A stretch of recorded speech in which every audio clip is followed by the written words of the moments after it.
Hello students, welcome in my chemistry class.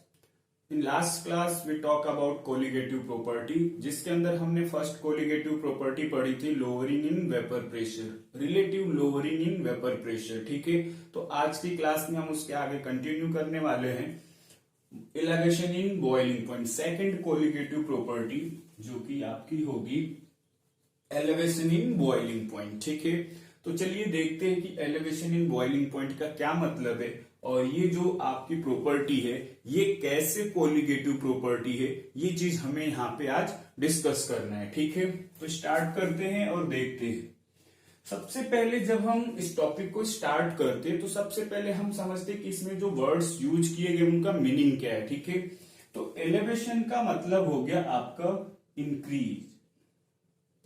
ठीक है, boiling point का मतलब थोड़ा सा समझाता हूं मैं आपको. ये हम पीछे की क्लास में पढ़ भी चुके हैं कि बॉइलिंग पॉइंट एक्चुअली होता क्या है. ठीक है, जब हम कोई भी लिक्विड कंटेंट लेते हैं, ठीक है, सपोज ये आपका एक क्लोज कंटेनर है. ठीक है, जब हम कोई लिक्विड लेते हैं, ठीक है, नॉर्मली आपने पढ़ा है कि at that temperature liquid start boil called boiling point. ठीक है, बट यहाँ पे थोड़ा सा हमें अलग तरीके से देखना. 11th क्लास में आपने पढ़ा भी होगा. ठीक है, तो चलिए देखते हैं कि क्या होता है बॉइलिंग पॉइंट. सबसे पहले जब आप लिक्विड को हीट करेंगे, यहाँ पे सपोज मान लीजिए आपने कोई ए सॉल्वेंट लिया हुआ है. ठीक है, क्या है आपका ए कोई सॉल्वेंट है. ठीक, उसको हम हीट करना स्टार्ट करते हैं तो वो हीट होके वेपर में कन्वर्ट होना स्टार्ट हो जाता है. उसका क्या होना शुरू हो जाएगा, इवेपोरेशन. ठीक है, वो इवेपोरेट होगा, वेपर में कन्वर्ट होगा. ठीक है, फिर जब इसके अंदर बहुत सारे पार्टिकल्स वेपर के बन जाएंगे तो फिर वो पार्टिकल्स आपस में कोलाइड करना स्टार्ट करेंगे and then condensation will start. वहां पे क्या हो जाएगा, कंडेंसेशन स्टार्ट हो जाएगा. तो हम कहेंगे कि यहाँ पे दो चीजें हो रही हैं, एक रेट ऑफ इवेपोरेशन या रेट ऑफ वेपोराइजेशन ही लिख लेते हैं सिंपली हम. Rate of vaporisation equals to rate of condensation. और जब ये चीज इस कंटेनर के अंदर होगी तो हम कहेंगे कि वेपर और लिक्विड के बीच में इक्विलिब्रियम स्टेब्लिश हो गया. क्या स्टेब्लिश हो गया, इक्विलिब्रियम.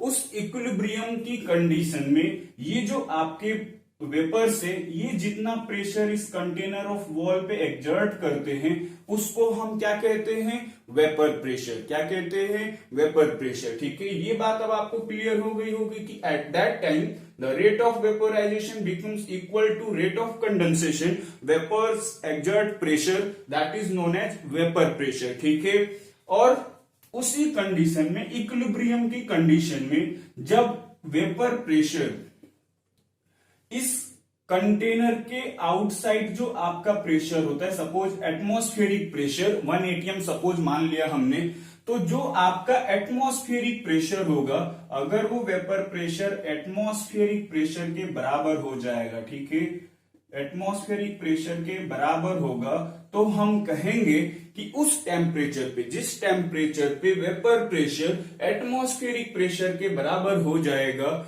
हम कहेंगे कि वो लिक्विड बॉयल करना स्टार्ट करेगा. समझ में आ रही है बात. जैसे सपोज मान लीजिए आपने यहां पे वाटर ले लिया, ठीक, पानी ले लिया, आपने इसको हीट करना स्टार्ट किया, तो आपको पता है कि स्टार्टिंग में जब आप हीट करेंगे तो वो बॉयल नहीं होगा. ठीक है, उसमें वेपर्स बनते रहेंगे. ठीक है, तो जो उसका वेपर प्रेशर होगा, जब तक वो एटमॉस्फेरिक प्रेशर के बराबर नहीं होगा तब तक वो लिक्विड वाटर बॉयल नहीं होगा. और वो कौन से टेम्परेचर पे होता है, 100 डिग्री सेल्सियस पे. ठीक है, यानी कि 373 केल्विन टेम्परेचर पे. तो जो 373 केल्विन टेम्परेचर होगा वाटर का बॉयल होने का मतलब है कि इसी टेम्परेचर पे जो आपका वेपर प्रेशर है वाटर का, वो एटमॉस्फेरिक प्रेशर के बराबर हुआ होगा, तभी वो लिक्विड क्या हुआ होगा, बॉयल हुआ होगा. तो हम कहेंगे कि ये इसका क्या है, बॉइलिंग पॉइंट है. अभी बात समझ में आ गई.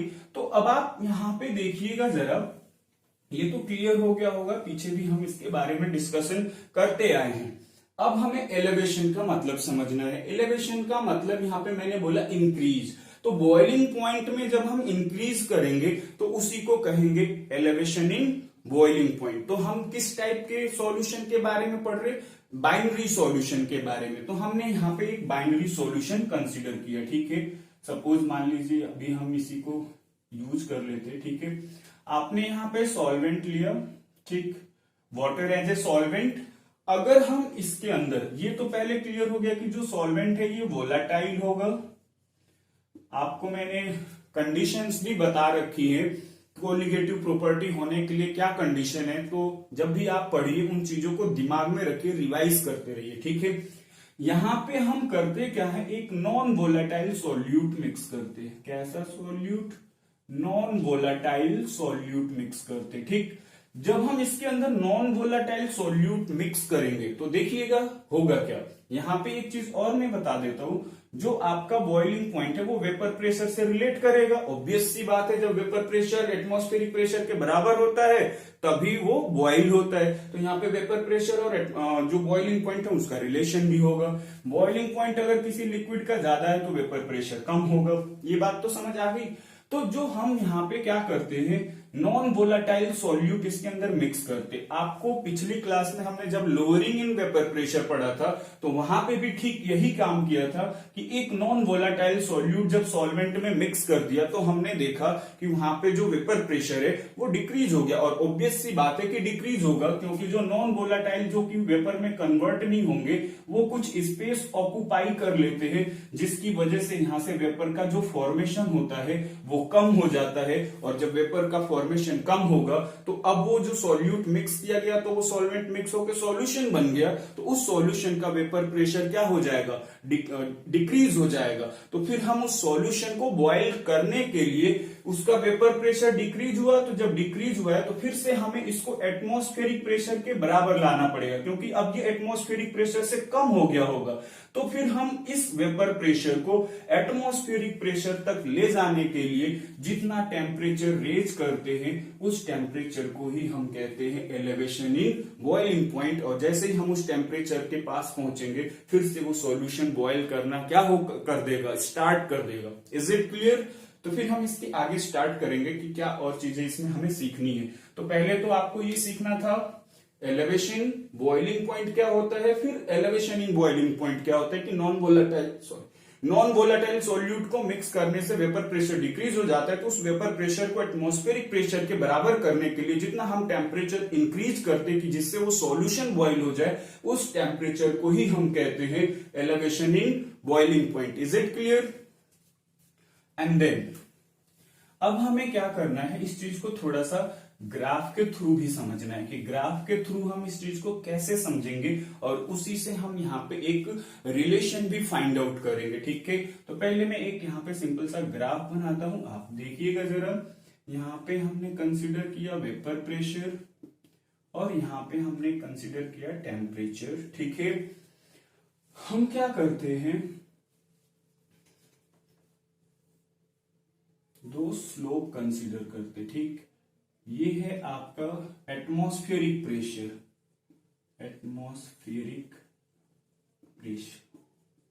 ठीक। ध्यान दीजिएगा इस बात को, बहुत इंपॉर्टेंट है। आपको अगर ये चीज समझ आ गई तो फिर इसमें कोई प्रॉब्लम नहीं होगी, ठीक है। थोड़ा सा मैं इधर कर देता हूं, ठीक है, जिससे विजिबल हो जाए, ठीक है। तो ये दो स्लोप है।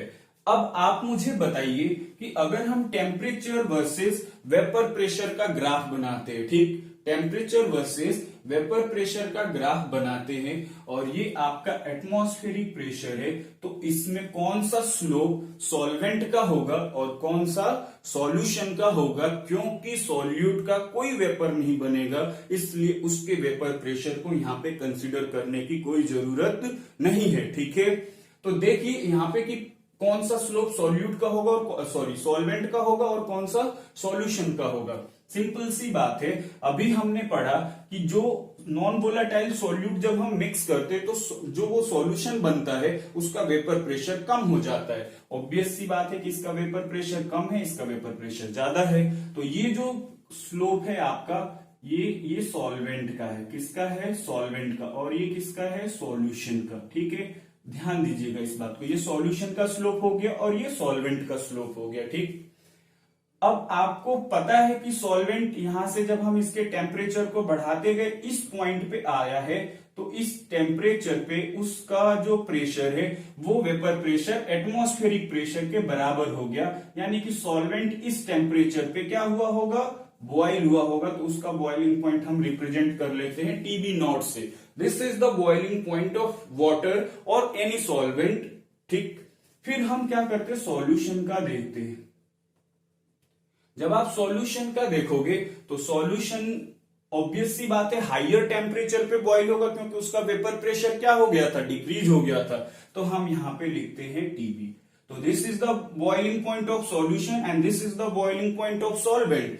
How temperature is raised, this, because जब यहां पे आपने टेम्परेचर कंसीडर किया होगा तो उतना ही टेम्परेचर इसमें हम ऐड कर देंगे।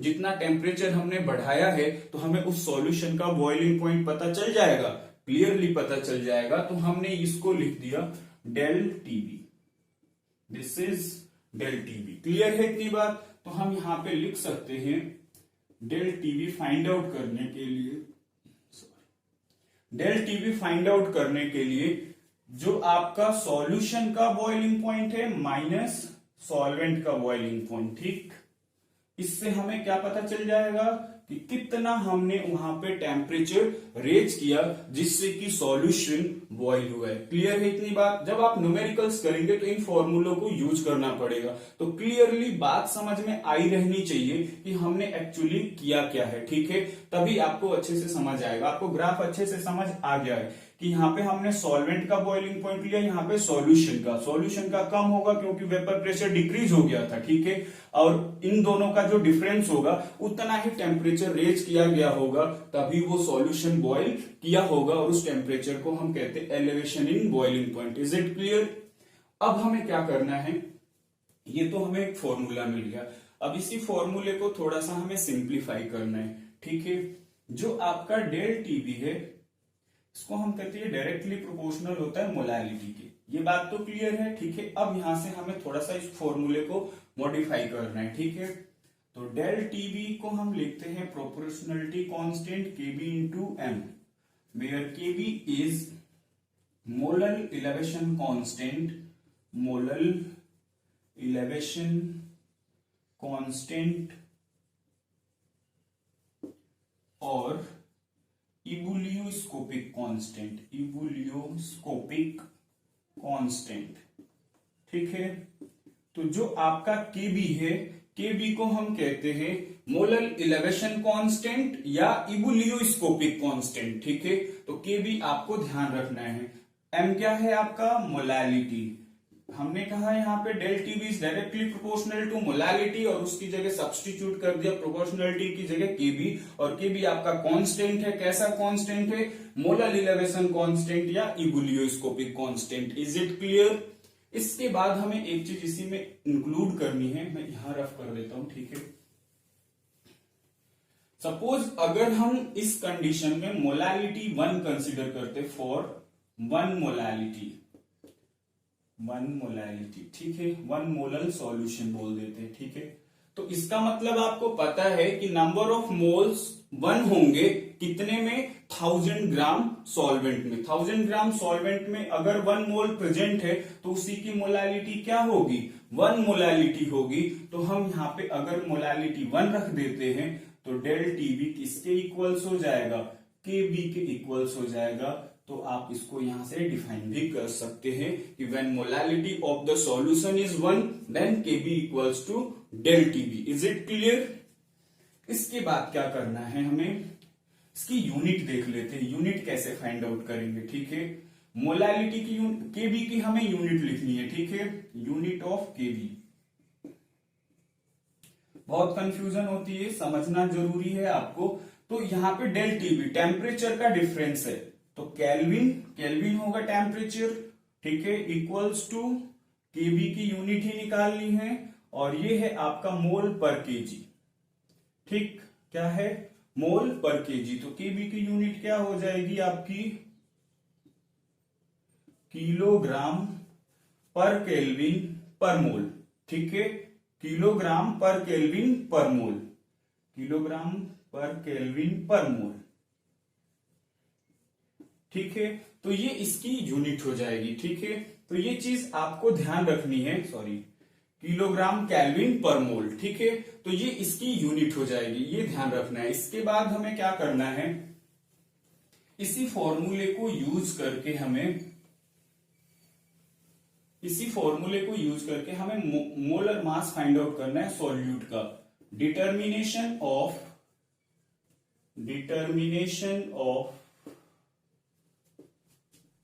मोलर मास ऑफ सॉल्यूट, कि सॉल्यूट का कितना मोलर मास होगा हम कैसे फाइंड आउट करेंगे। और मैंने आपको बोला था कि जो आपका कोलिगेटिव प्रॉपर्टी होती है वो हमेशा सॉल्यूट की अमाउंट या क्वांटिटी पे डिपेंड करती है।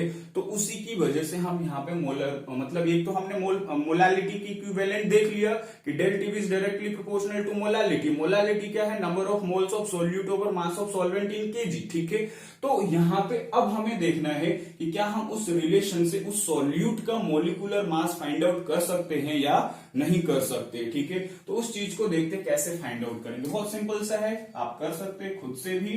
डेल टीबी इक्वल्स टू के बी इंटू मोलालिटी। बस आपको यहाँ पे मोलालिटी का फॉर्मूला सब्सटीट्यूट करना है। ध्यान दीजिएगा कैसे सब्सटीट्यूट करेंगे। Number of moles of solute given mass over molar mass of solute, ठीक, divided over mass of solvent. ठीक है, अब यहाँ पे एक चीज ध्यान रखनी है कि अगर मास of solvent, if mass of solvent in KG, तो यहां पे कोई चेंज नहीं करना है। ठीक है, but if mass of solvent in gram, अगर ये मास आपका ग्राम में है तो हम उसको लिखेंगे WA/1000। ये आपको प्रेजेंस ऑफ माइंड यूज करना है कि हम यहाँ पे मास of solvent in KG use करते, तो ऑब्वियसली अगर ग्राम में होगा तो ये फॉर्मूला यूज करना पड़ेगा। ठीक है, तो ये चीज ध्यान रखनी है कि अगर मास किलोग्राम में तो यहाँ पे कोई चेंज नहीं करना है। अगर मास आपका ग्राम में है तो WA/1000 कर देना है। क्लियर है इतनी बात। अब इसी को यहाँ पे सब्सटीट्यूट कर देते हैं। फिर हम लिखेंगे यहाँ पे del TB equals to KB into given mass of solute, denominator में चला जाएगा। अगर ग्राम का हमने लिया तो फिर चेंज कर लेंगे अभी। फिर आपका हो जाएगा यहाँ पे WA इंटू MB। तो again del TB is related with MB। ठीक है, मोलिकुलर मास ऑफ सॉल्यूट। अगर यही आपने ग्राम में लिया है मास ऑफ सॉल्वेंट तो यहाँ पे हम क्या कर देंगे, 1000 से मल्टीप्लाई कर देंगे। अभी तो ये फॉर्मूला हो गया जब मास ऑफ सॉल्वेंट किस में हो, केजी में हो। ठीक है, और जब ग्राम में होगा तो इंटू 1000। क्लियर है इतनी बात। ये ध्यान रखना है आपको। ये बहुत कंफ्यूजन होती है बच्चों को कि आखिर ये 1000 हम क्यों यूज करें। डायरेक्टली बुक्स के अंदर न्यूमेरिकल्स के अंदर 1000 लिख के फॉर्मूला दिया रहता है, तो आपको ये चीज क्लियर होनी चाहिए कि कैसे वो यूज किया गया है। Is it clear? ठीक है, अब हमें क्या करना है, ये तो बात हो गई कि अगर आपसे रिलेट करके पूछ लिया क्वेश्चन कि जो इलेवेशन इन बॉइलिंग पॉइंट है, it is a colligative property, how it is related with the molecular mass of solute. ठीक है, कि इसका मोलिकुलर मास के साथ क्या रिलेशन है, तो आपको ये चीज यहां से एक्सप्लेन करनी पड़ेगी कि determination of molar mass of solute equals to del TB equals to KB into M, molality, और मोलालिटी को सिंप्लीफाई करके फिर बोलेंगे कि ये मॉलिक्यूलर मास से इस तरीके से रिलेट करता है। Is it clear? इसके बाद इसमें एक चीज और मैं बताता हूं जिसकी हालांकि जरूरत नहीं पड़ती है आपको, लेकिन आपको थोड़ा सा आइडिया होना चाहिए केबी के लिए। ठीक है, केबी की वैल्यू कैसे फाइंड आउट करेंगे। ठीक है, ये आपको नहीं करना है, बस थोड़ा सा आपको पता होना चाहिए कि केबी की वैल्यू कैसे फाइंड आउट की जाती है। ठीक है, तो केबी फाइंड आउट करने के लिए आपके पास एक फॉर्मूला होता है, R into mass of solvent into temperature, boiling temperature of solvent square over 1000 into enthalpy of vaporisation. ठीक है, ये आपका फॉर्मूला होता है केबी को कैलकुलेट करने का। आर आपका गैस कांस्टेंट जिसकी वैल्यू आप 8.314 जूल पर केल्विन पर मोल, और अगर कैलोरी में लेंगे तो 2 कैलोरी। ठीक है, M A mass of solvent, boiling point of solvent 1000 into latent heat of vaporisation, del vaporisation क्या है आपका, latent heat of vaporisation, latent heat of vaporisation, ठीक है। आर आपका गैस कांस्टेंट जिसकी value 8.314 joule per kelvin per mole, ठीक है। और जो वैल्यू है वो हो जाएगी आपकी 2 कैलोरी। जो जिस टर्म में आपको कैलकुलेट करना होगा आप उस टर्म में कैलकुलेट कर सकते हैं। केल्विन के टर्म में करना होगा तो आप ये वाली वैल्यू यूज करेंगे, कैलोरी के टर्म में करना है तो 2 कैलोरी पुट करेंगे, ठीक है। तो ये एक आपका फॉर्मूला है जिस फॉर्मूले की हेल्प से आप कैलकुलेट कर सकते हैं केबी की वैल्यू, ठीक है। वाटर का होता है 0.52, ठीक है। तो ये आपको ध्यान रखना है कि किस तरीके से इसकी कैलकुलेशन आपको करनी है। इसके बाद इसमें एक चीज और बता देता हूं मैं, जो आपका डेल टीबी की वैल्यू है इसको कैलकुलेट करने का लैब में, लैबोरेटरी के अंदर डेल टीबी को फाइंड आउट करने का जो मोस्ट कन्वीनियंट मेथड है, जो बेस्ट मेथड है वो है आपका लैंड्सबर्जर मेथड, लैंड्सबर्जर मेथड, लैंड्सबर्जर मेथड। इस मेथड की हेल्प से हम लैबोरेटरी के अंदर जो आपकी डेल टीबी की वैल्यू है वो आसानी से क्या कर सकते हैं, फाइंड आउट कर सकते हैं, ठीक है। तो ये रहा आपका फॉर्मूला, उसमें क्या रिलेशन है, कैसे है, वो चीजें मैंने आपको बता दी। नेक्स्ट हम करेंगे डिप्रेशन इन फ्रीजिंग पॉइंट, ठीक है।